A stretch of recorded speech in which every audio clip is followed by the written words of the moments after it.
રાજુલામાં bar association વકીલ મંડળે મહિલા પીએસઆઈના વિરોધમાં કલેક્ટરને આવેદનપત્ર પાઠવ્યું છે. રાજુલાના મહિલા પીએસઆઈ એસ બી જાની દ્વારા એડવોકેટના પત્ની પર પુત્રી સાથે ખોટી ફરિયાદ નોંધવા વકીલ મંડળો મેદાનમાં આવ્યા. રાજુલા પોલીસ સ્ટેશનમાં મહિલા PSI S B Jani traffic checking દરમિયાન એડવોકેટના પત્ની અને પુત્રી સાથે ગેરવર્તન કર્યું હતું. મહિલા પીએસઆઈ ગેરવર્તન કરતા વકીલ મંડળમાં ભારે રોષ ભભૂક્યો છે. મહિલા પીએસઆઈ જાની દ્વારા એડવોકેટના પત્ની અને પુત્રીને માર માર્યો.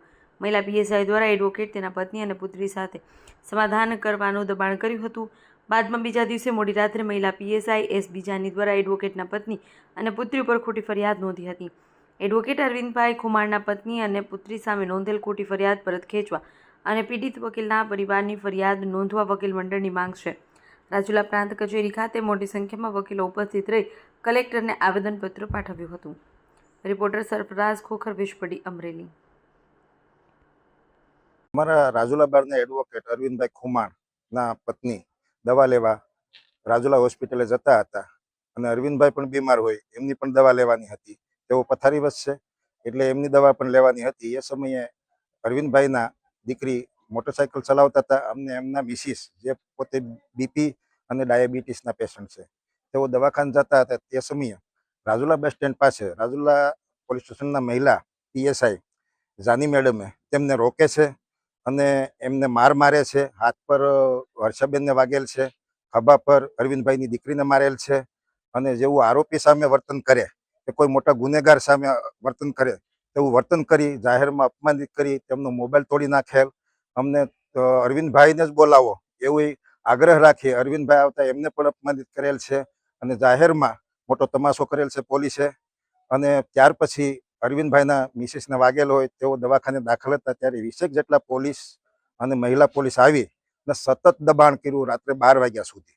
દબાણમાં વશ ન થતા તો બીજા દિવસે રાજુલા પોલીસે લગભગ 26 થી 30 કલાક બાદ એક મનગઢત ખોટી ફરિયાદ ઊભી કરી અને અરવિંદભાઈ, તેમના દીકરી કે જેઓ સ્ટુડન્ટ છે, અમને એમના મિસિસ એ પણ બીમાર છે, એમની સામે ખોટી ફરિયાદ દાખલ કરે છે. રાજુલા પોલીસે એક અમાનવીય કૃત્ય કરેલ છે અને જે બીમાર છે એમની સામે પણ એમની સંવેદના એને રાખેલ નથી અને એમને પણ ત્રાસ આપેલ છે, સમાધાન કરવા પણ ત્રાસ આપેલ છે. આજ દિવસ સુધી અરવિંદભાઈ ખુમાણની કે એમના મિસિસની ફરિયાદ પણ નોંધેલ નથી. આ રાજુલા પોલીસ એ આવા આમ જનતા અને શાંતિપ્રિય લોકો ઉપર અત્યાચાર ગુજારે છે. રાજુલામાં ખુલ્લેઆમ દારૂ વેચાય છે, ખુલ્લેઆમ ઓવરલોડિંગ, અને એમાં પણ રોયલ્ટી ચોરીવાળા ટ્રક, ટ્રેક્ટર, વાહનો, તમામ બદીઓ અમરેલી જિલ્લામાં વધુમાં વધુ રાજુલામાં હોય તેઓ સામે પોલીસ કોઈ કડક કાર્યવાહી કરતી નથી. ખુલ્લેઆમ દારૂ વેચાતો હોય ત્યાં સારા ઘરની મહિલાઓ અને બેનું દીકરીઓ પણ નીકળતામાં શોભ અનુભવે છે, એમાં પોલીસની કોઈ મર્દાનગી આવતી નથી.